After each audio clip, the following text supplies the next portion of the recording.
Oh, hello. Welcome. This is 1113 Motorsport. And today, we're going to give you our top 5 enthusiast car picks, straight off of Marketplace, baby, for under $5 grand. $5,000. $5,000? $5,000 Oh, $5,000? or less. Hopefully less. I mean, hopefully less. It's always hopefully less. Way hopefully less. Always negotiate. Yes, always negotiate. But we have 5 categories that we picked from. We got coupe, sedan, hatchback, SUV, and wagon. I know hatchback and wagon are kind of... They're different. Shut up. They're a little different. So, let's start with coupe, baby. Yeah? Coupe. Coupe. Coupe. A coupe. Now for my first pick, I went with a BMW. It's a BMW. It's a BMW.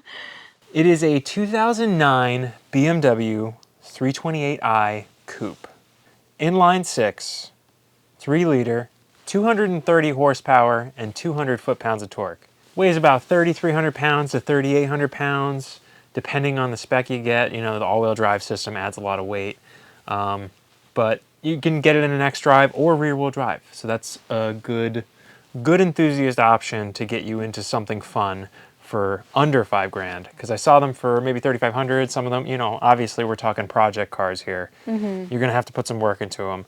But it's a good pick to get you into something that'll rip up canyons and have some fun.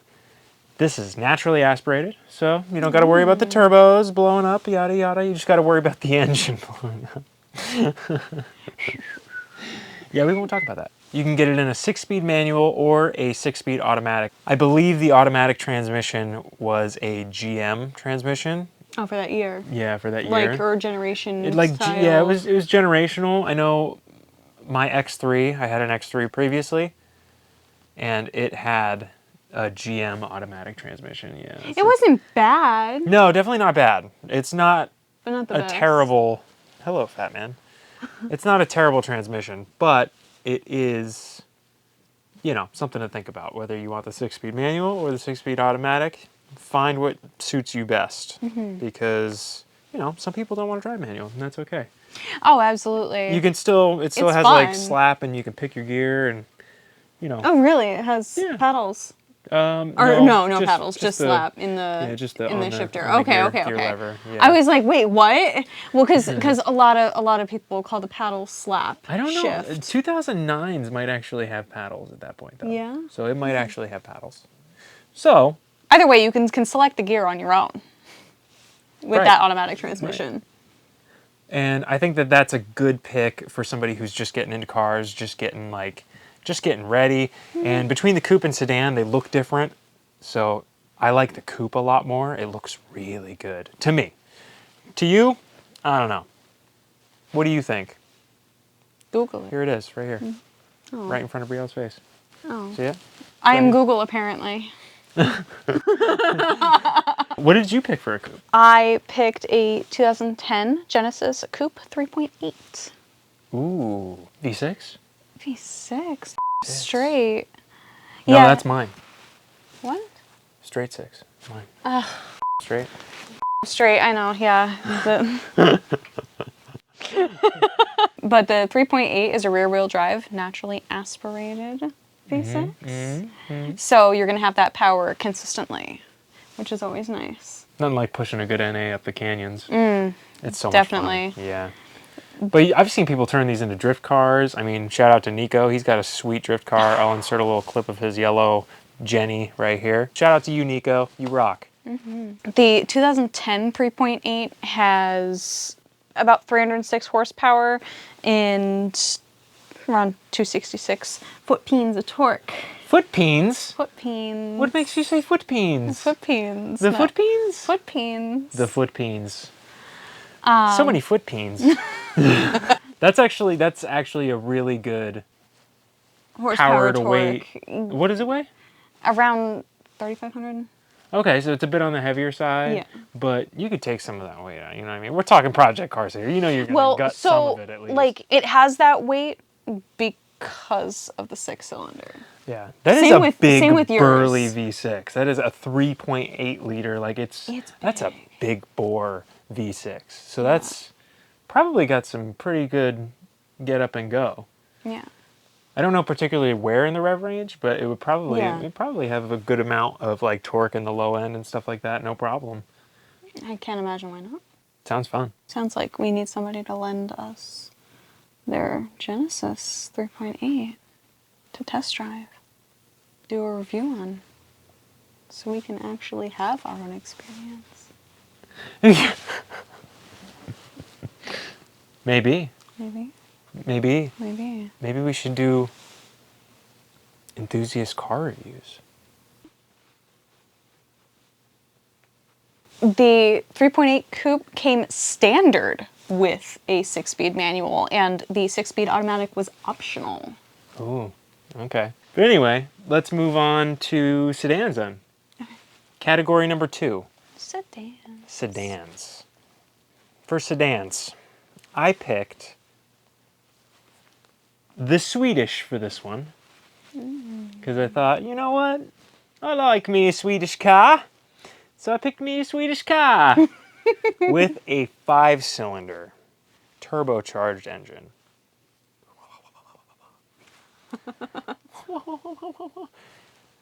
Come on, 5-cylinder noises? If you haven't heard it, here's a sound clip.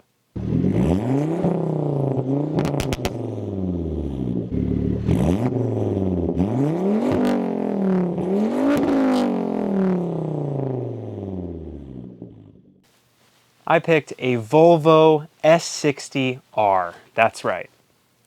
Ooh. You can find them for under $5,000 now. I'm not going to specify on a year because if you could find any under $5,000, that'd be great. Great project car, good start. Volvos have this undeniable reliability about them, and I think it would be a good first car to get you into something that you can modify and have some fun with, because there's plenty of modifications out there that you can get for that car. Along with our coupe options, there's plenty of modifications for the coupe options as well. There's, you know, angle kits and stuff like that for BMWs and Genesises and Genesi for plural. You also shouldn't sleep on the Volvo S60R because it is definitely a good option. And there's people that tune them, there's people that big turbo them, there's people that go crazy with modifications with those. And you're getting yourself into a luxury sedan, which was a prime example of some pretty good technology in its time with like the leather seats and the heat, you know, all the climate control options and stuff like that. Volvos just make a good car. I've never owned one, and I like to torture myself with not so good cars. But Volvos are probably a good pick, and I should probably get one eventually. That'd be cool. But, To have a reliable car, that'd be amazing. reliable daily? Yeah. Let's not talk about that. But yeah, it is a 2.5 liter 5-cylinder turbocharged engine with a TD04, a Mitsubishi TD04. Which, if you've ever heard of a TD04, you know, Subaru has a bunch of TD04s. Obviously not the same model, but it's a fairly decent turbo. It's kind of small, but like it's not super tiny. It's like a mid-size-ish kind of turbo. Yeah, it's like a good in-betweener, I guess you can call it. But it comes packed with 300 horsepower and 295 foot-pounds of torque, which is plenty to get up and go just from the get-go. And you get a sweet little R badge, and you get some R stuff on the inside, I believe. There's some interior pieces that have R on it, R design and stuff like that. So it's a very like standout kind of car if you know what you're looking at. I think that's a really good pick for a sedan. If you need the 4 doors for the more, if you know what I'm saying. The Volvo S60 weighs in at 3,300 pounds without a driver. So it's getting on the heavier side. You add your weight to it and stuff. But if you honestly remove some weight where you can, or just as it sits, that's probably a pretty decent power to weight ratio there. Just for getting into something that's turbocharged, has 5-cylinder noises that you can throw an exhaust on and just rain down the car god music soundtrack. But it is also all-wheel drive, so if you live in a snowy climate like us, you can still get your money's worth and drive it all year round. That's valid. So it's a pretty good all-rounder right there. Daily project. That's a good, Yeah. for me, I think that's a good sedan pick. What do you got? Because I also like me a good BMW. Ah, you picked a BMW I picked a as BMW. well. Yes. A 2007 335i, to be exact. You've one-upped me yet again, fair maiden. Well, so and I know that anybody's going to be like, oh, well, the coupe and the sedan, the coupe and the sedan. No, no, no. No, no, no. You picked a 328.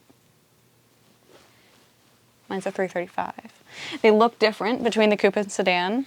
They handle completely different. There is a lot of differences between these two cars. I do like both body styles, though. They both look fantastic. Yeah. So it is a 3-liter inline 6, twin turbo charged. That one, however, came in with exactly 300 horsepower and 300 foot-pounds of torque. Ooh, sounds like a good competitor for the Volvo. Right. You and your buddies get together, get yourself a Volvo S60R and a 335i, and boom, you got yourself a race. Better driver wins. On a closed course, obviously. Oh, of course, yes, yes. Doing the speed limit miles per hour on the road is very important, Right. especially to us here at 1113 Motorsport.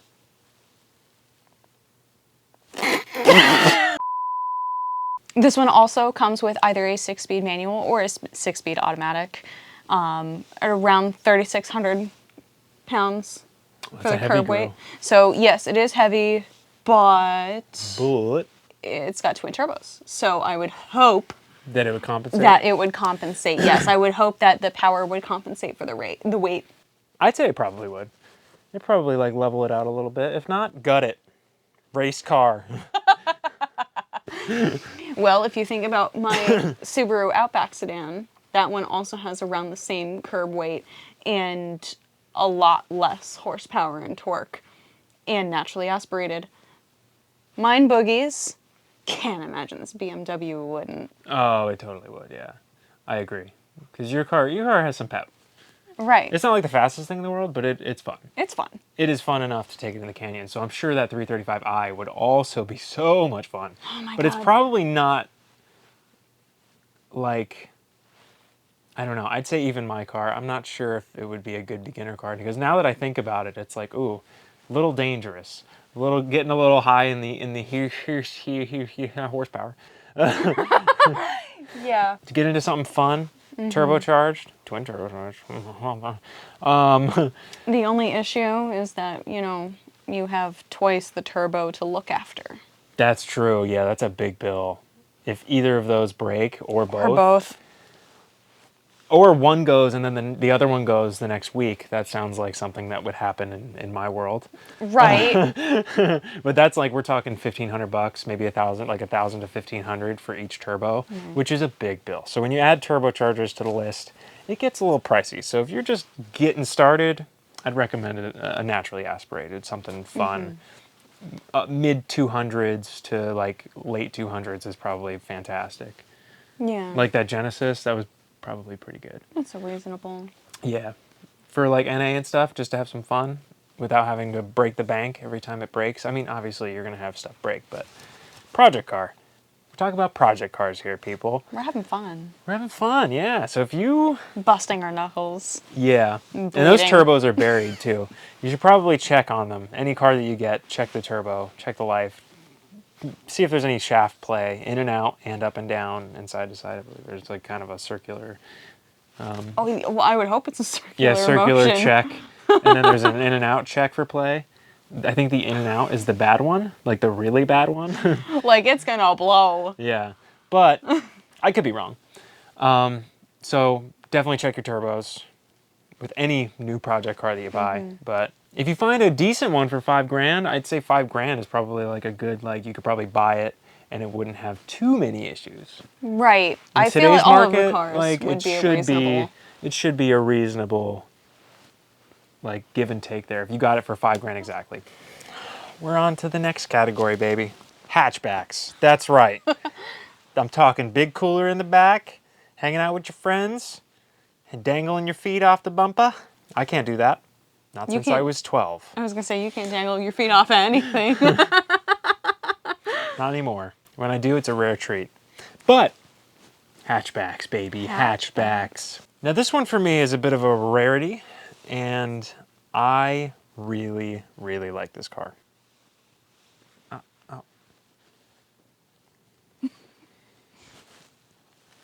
Right. Okay. We've officially added a cat to the roster.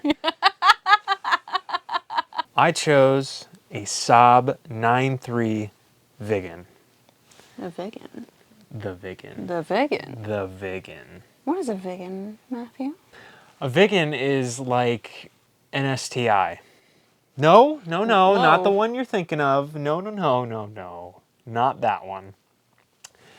I mean a Subaru WRX STI. Oh. You could either get the WRX, so think of that as like the Saab 9.3, 2OT. The WRX STI is the upgraded version of that, which is, you know, STI, Subaru Technica International got their hands on it and did some tweaking.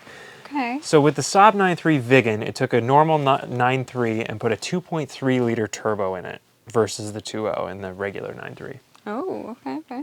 It also has some side skirts, specific bumpers, and Viggen badges to let you know Just in case it wasn't obvious. she's a rarity. Yeah. They are front-wheel drive, but it is a freaking airplane futuristic style car, baby. It is cool as The key to turn the ignition on is in the center, right by where your handbrake would usually be. That in itself is cool. And it's like sitting in like a airplane cockpit, because you want to know why? Saab made airplanes before they made cars. Oh. Yes. Oh, okay. yes. All right. Very cool, right? Yeah, so they kind Saab- of brought some of that detail in. Yeah, I wish GM, which is General Motors, never killed Saab. Because Saab, I feel like, would have thrived in today's day and age. I think they would have had hybrids, and I think they would have had some electric cars that probably blew other cars out of the water. I think Saab probably was going to go far. Saab had quite an interesting upbringing, starting with planes and then moving to cars, and the cars took after the plane cockpits and stuff, and they just looked so cool. Oh my God. I owned a 2002 Saab 9.3, and it was this dark midnight blue. It was an automatic, but it was still so cool. I mean, the turbo gauge, there was a turbo gauge in the instrument cluster. Whoa, it came stock with a turbo gauge. Yeah, it would give you a boost. a green, yellow, and red area. So it would tell you if it was getting dangerously high or if it was just Within reason. good. Yeah, but So it didn't give you a specific pressure. no. Okay, It just all right, gave all you right. a dummy gauge where it was like They green, wanted, yellow, red. Red is bad. right, Green right. is good to go. Just like the but- traffic lights. I mean, they tried to Yeah. keep it as simple and dumb as possible for the Yeah. people. But it weighs from like 3,100 pounds to 3,300 pounds, so it's on the lighter side of 3,000. That's pretty Oh, good. yeah. For a front-wheel drive, so you're burning tires everywhere you go if you get a tune on that bad boy, because mine actually had a stage 1 tune which added 50 horsepower to it. But Holy it crap. was a fun little rocket ship, man. Every time you floored that gas pedal, like you just felt like you were in an airplane taking off. That's like cool. it was just a sweet car. But the Viggen with its 2.3 liter turbocharged engine, it comes with 230 horsepower and 258 foot-pounds of torque.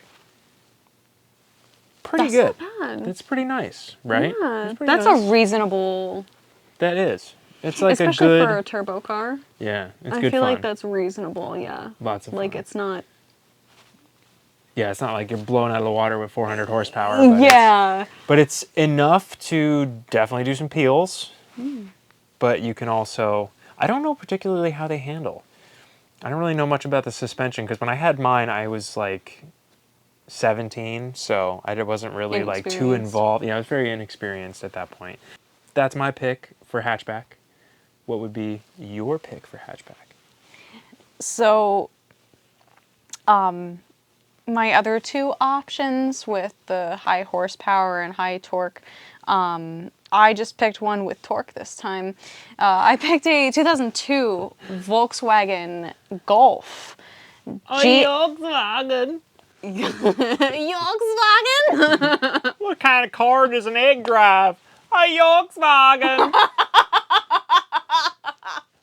So I picked a Golf GL TDI. Mark, what is that? That one's actually a Mark IV body. Oh, is it? The Mark IV? Okay. Yeah. Oh. I like the Mark IV bodies. They look really good. I really do too. They are just such a It's my classic favorite. Volkswagen. Yeah, it is a classic looking Volkswagen for sure. This one is a 1.9 liter inline four. This one's also front wheel drive. Hot hatch. It is absolutely a hot hatch. So it, on the horsepower end, it has 90.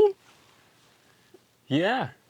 However, makes up for it with 236 foot-pounds of torque. Ooh, it's a diesel, baby. It's a diesel. So she's a torquey son. However, though, it's just under or about 3,000 pounds. That's pretty light. That's That's not bad. very light. Yeah. So Riding around in a tin can, baby. Diesel-powered tin can. I recommend the manual option. It's a 5-speed manual. The 4-speed autos are not known to be reliable in that generation. Blowy uppy. Yeah. They go boom boom, bang bang. That is a much more accurate description. Is that the one? You know what it sounds like when you accidentally stick a utensil down your garbage disposal while it's on? That's the sound that transmission will be making. Oh, that's such a bad noise. But yeah, I mean, this car is kind of more of a community-based vehicle, I would say. I'm sure that it does boogie once you get that turbo going. Oh, yeah, I'm sure. However, it'll peel. Oh, yeah, You know that what torque I mean? will definitely That- make it that's feel. what I'm saying. But it's not going to be the fastest in the group. But it's going to be quite a cool little... It's a cool car. Anybody that knows TDIs, it's like, they kind of, they got that thing about them where it's like, oh, it's a TDI? Like, you know what I mean? It's Oh. a diesel, You yeah. find Like out it's a that's, diesel and it's like, whoa, it makes it like kind of interesting. Like, Yeah. It's very cool. it's a conversation piece. Whether or not it's a positive conversation piece is I've heard up them to going the other. fast though, too. They, It is a conversation piece though, I agree. Especially at a car meet, you'll make friends all the live long day in the Volkswagen community if you have a TDI. Oh my God, they love their TDIs. And we do too, we've never even owned one. I know. She wants one, I want one desperately. desperately. $500? $500. Sell us yours. Yeah. But yeah, TDIs are definitely a big community car. So that would be a cool car to see on like a little lowered, nice wheels on it and stuff. Total soot on the bumper. That's a Yeah. that's a true Volkswagen right there. So pretty much for every car, I'm talking BC coilovers and rotiforms and just And just send it like and that. send it like that. If you want to do the most simple modifications, that's it. Those are my top 2 simple modifications for a car to enjoy it That's fair. without you're going to break the bank with those modifications. Just letting you know, you're looking at $4,000 to $5,000 with those 2 modifications. We're trying to talk under 5K here, woman. Hey, no. That's $5K or under for the car. What you This do is very- after that Yeah, is up to you. that's true. But TDIs, you can find them pretty cheap these days. Some, not all. I'm not gonna go crazy and be like, yeah, you can find them for $3,000. Like, no. You can, TDIs definitely hold their value, especially if they were Yes. well taken care of. But you could probably find some cheap ones that need some fixing. So, project car, you know what I'm saying? It's what we're about here. This is what we do. And it's definite, and also modifying and working with these are completely different than every other car because it's a diesel. Right. Different platform, different kind of fun, but definitely some fun. And now on to an SUV, baby. That's right. We also chose an SUV. We collectively chose an SUV. Yes, this is a This is between her and I. We picked the same one. Yes. So we just decided we're just going to tell you the one collective SUV that we picked. yes. And it's a fun one. Definitely. It's got some luxury to it. Oh my God, yeah. Good amount of performance if you pick the right one. Sounds so good too. We picked a Mark I Porsche Cayenne. S or the turbo. You take your pick. But we'll tell you about both of them. I personally have owned a 2004 Porsche Cayenne S, and that had a 4.5 liter V8 pumping out 340 horsepower, which is pretty good. It's V8, so it makes those nasty, deep tones to it. You put an exhaust on that bad boy, oh, I'm not saying go buy like $1,000 one, but if you have like, you know, your local exhaust shop guy, throw a couple of Flowmasters on it, it's gonna sound freaking nasty. Like just throw an axle back on it. Don't need to go crazy. Spend $400, get yourself some mufflers, and send it. Because it sounds good just like that. But yeah, 340 horsepower and 310 foot-pounds of torque. All-wheel drive, so you could, you know, take the kids to soccer practice. And you could also trudge through a blizzard. And you can haul some ass in races. Yeah, and it has good towing capacity. I didn't look it up, but I'm pretty sure it could tow anything that you wanted to without it being a camper. So That's trailers, blah, blah, blah, cars, other cars. You could probably tow other cars with that, no problem. Hold the boat. It did haul the boat, yeah. It hauled a 22-foot Baja, 80s boat. Just to give you some reference, you could tow anything you pretty much want with it. If you get the turbo model, now this is where things get really interesting. It is a twin-turbo 4.5 liter V8. Wow. Yeah, because it needed more power. We're talking 110 horsepower up from the S model. 450 horsepower and 457 foot-pounds of torque. That is so much for an SUV, especially back in that era. That's like, we're talking like 2004 to 6, I think it was, or something like that. Porsche wanted you to have fun In an SUV. in an SUV. I agree. They wanted you to have Yeah. fun with that car because that is ridiculous numbers for an SUV. I mean, every other SUV we've pretty much looked at, even getting for ourselves, It was like, it's about yeah. 200, 250. Rarely can you find 300 without breaking the bank. All SUVs these days have like a 4-cylinder in them. Right. But this one is just, oh, it's got that sweet, sweet V8. They did have scoring issues, cylinder scoring issues, but that was like some, not all. So you can find yourself like a high mileage one these days, no problem, because some of them made it that far to like 230, 250,000 miles, Okay. which is a lot of miles on a Porsche, an old Volkswagen product. It has a 6-speed Tiptronic transmission either way, with either model you choose. It's got these little click buttons on the steering wheel that you can shift with, and it shifted pretty crispy. Like it was a crispy shift. Like it was like a DSG. When you'd get it high up and it would shift, it would kind of do that little like kind of fart thing that your car does. Yeah, the little and that pop. like the DSG farts and stuff. Yeah. There's just a little bit, not like a DSG fart, but it's like a little bit toned down Like, from that.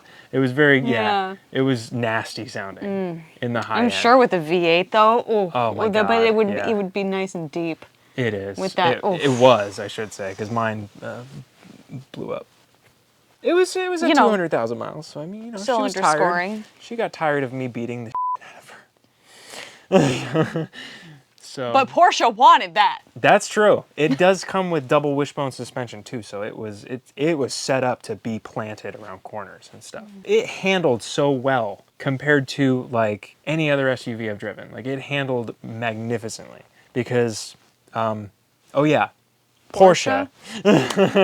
There is no substitute, as they say. So there really isn't. They have found a perfect balance with cars and SUVs, I'd say. The only downside is that it weighs 5,000 to 5,300 pounds, which is a boat of weight. But I think if you're getting an SUV, you don't really give a shit. That's valid. Especially one like that. It's got that V8 though. Yeah, it sounds That's so, a lot yeah. of the weight. Yeah, especially if you had 2 turbos to it. Oh, like, what was Porsche thinking? They were like, you know what? Throw 2 turbos on that engine, tune it, and we'll send it out the door. Honestly, We'll bump up the horsepower 110. Sure. okay. All right. The engineers at Porsche were having a freaking grand old day with They that were. one. They were like, we're going to sell a higher end model. And then they did. That's not a lot of manufacturers can say that today. No. They say we're going to sell a higher end model, and then it's just got 10 big more brakes. horsepower. No, it doesn't even. No more horsepower. Just big brakes and a spoiler. That's it. That's Come on. valid. Porsche did it right back then. Oh, yeah. That's a jump. Yeah, that's a freaking They upgrade. went performance? Okay. Yeah. But that brings us to our last pick in our 5 category, top 5 enthusiast cars that you can buy for $5K and under. Wagons, baby. That's right. I'm talking shaggin' wagons. Sleep in a Walmart parking lot. Plenty of room. Drop Plenty of- those back yeah. seats. Oh, Take your kids out in a fun, sporty wagon, baby. depending on what you like, there's room for a nice subwoofer. Oh yeah, plenty of room. Plenty of room. Plenty of room. With for, that fat. for the sub, the cooler, your friends, the chairs. you've got room. The charcuterie board. You've got room for it all. So what I picked is, well, I didn't necessarily pick your typical fat end wagon. I picked something that might be more classified as a hatchback. I picked a 2002 Subaru WRX, a bug-eye, as they call it in the streets, baby. Now, if you get yourself into a bug-eye WRX, you're gonna have one sweet treat of a ride, because they are a head turner for sure. Oh, absolutely. They're iconic. Versus all of the Subarus that you get these days that you see out on the road and stuff. It's like not a lot of these are left. If you can find one untouched or unmodified, I'd say you got yourself a pretty rare sweet treat there. Just so long as it's not rusty and you can get it for a decent price, I'd say go for it, because that is a rare gem as well to pick up for $5K and under these days. So there's not many bug eyes left on the road, so buy one and save one, I'd say. And that goes for all these cards. Buy one, save one. So keep them running, keep them on the road. We still want to see them because everything's going electric these days, and that's no fun. It's really not. We're losing a lot of the spirit that comes with driving, and it's depressing to see. But I think if we can keep these old cars alive for as long as humanly possible and repair them right and do what we can to give them justice, I think we can keep the car community alive and well, relatively in the same era, until new cars adapt to being an enthusiast car again. Yeah, we're losing that. And we're also broke, so we can't afford anything over $5,000. So Don't remind me. yeah, I know.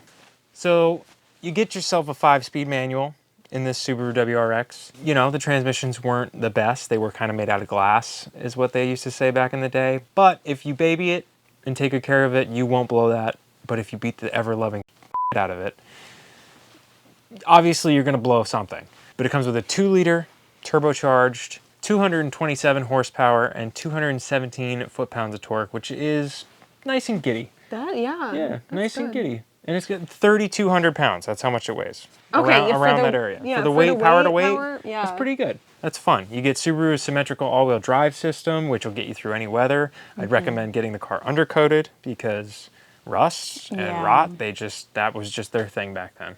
Unfortunately, Subaru's rot. But you still get that all-wheel drive system to enjoy and maybe take on some light dirt rallying roads. Right. You know what I mean? Because that's always fun, and that is what WRX is. It's a World Rally Experimental.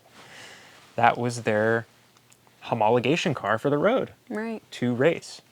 And the 2002 WRX is the first one that we got over here in the States. But that's my wagon pick. How about you? What do you got?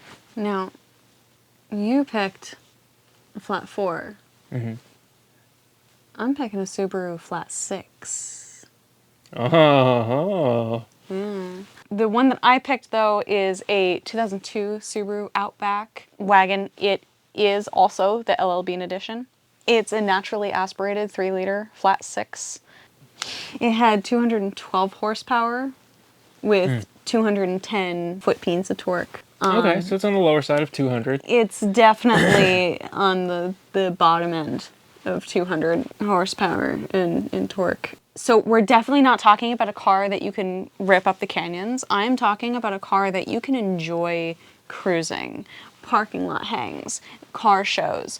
You can put it on coilovers and really nice wheels and just have a nice sound system, and it's just something that you can relax with. Fun daily? Yeah, like a fun daily, yeah. Because the thing is it only came... I wouldn't know about that. Yeah, it only came in a 4-speed auto, and because it's a wagon, it was around 3,700 pounds. So it's like weight to power ratio, the transmission. Oh, that is a heavy girl. It's heavy with 200 horsepower, yeah. And then also only the 4-speed auto. It's not going to be like any of the other picks that either of us chose. I just think something about that classic two-tone. Because like if you think Subaru, you either think World Rally Blue WRXs or the two-tone Legacies in Outbacks. Okay. Like, that's kind of, like, you think Subaru... Or... I picked one too, so I'm not roasting you, but... No! I'm just throwing back to the old commercials, you know what I mean? Yeah, if you know, you know. If you know, you know. Oh, man. So this one's not a Canyon Carver. It is not an uphill car. It is not, it's a kind of a downhill or flat surface. You're going to be in the back of the line. You're going to be the sacrifice for the cops. Oh, God. Yeah. Because you're going to look modified and they're going to be like, you were racing. And you're going to be like, no, the hell I wasn't. Get him! Yeah. Loud and slow. Get him! Yeah, it is loud and slow. But you know what? We're loud and proud. That's right. Loud and proud. Yeah. Low and slow, loud and proud. Yes, absolutely. This pick would be, I think, like the beginner choice out of all of the cars on the list. I think it is the beginner choice if you're going to get into something that you want to modify and not really sure what you're doing. Yeah. It's naturally aspirated, so you don't have to worry about turbochargers. You could at least get some like suspension and stuff and do that for the first time and have some fun with it and get it low and slow. But modify your car to your own taste and honestly pick what you like. Even though we just gave you our list of like some really cool options, pick what you like at the end of the day. Yeah. Because you gotta go after what you like and have some fun and enjoy yourself with whatever engine configuration, whatever model you pick. Like, who cares if it's got 90 horsepower? Go have some fun, right? Go have some fun. Enjoy yourself. See what kind of community there is and see what you could do to these things. Because, man, there are so many people that dive into these cars that people can afford and do some crazy modifications to them. I mean, there's a whole NA to turbo swapped EJ22 Facebook group that I'm in. And that's literally all the group's about, is about putting a turbo on your naturally aspirated 2.2 liter Subaru. Like, it's, people go nuts with these sorts of things. And honestly, yeah, brother.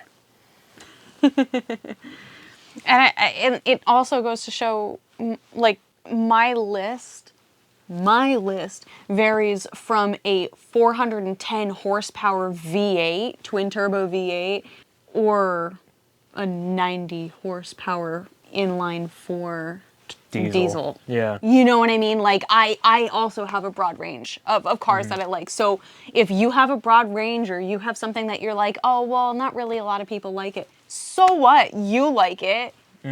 I like weird things too. I agree. Honestly, go for what tickles your pickle. Oh, yeah.